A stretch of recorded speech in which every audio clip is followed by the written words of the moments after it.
যে বন্ধু আজ আর ফোন করে না, তার সাথেই তো একদিন রাতে গল্পে ভেসে যেতাম নির্ঘুম। যার সাথে ভাগ করতাম হাসা কাদা সব কথা, আজ তার প্রোফাইল দেখেই চুপ হয়ে যায়, অনেকখানি নীরব।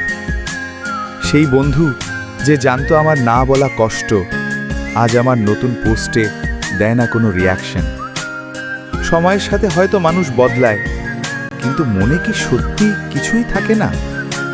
কত আড্ডা, কত চা, কত সাইকেল টান, এখন শুধুই স্মৃতির ফোল্ডারে সেভ।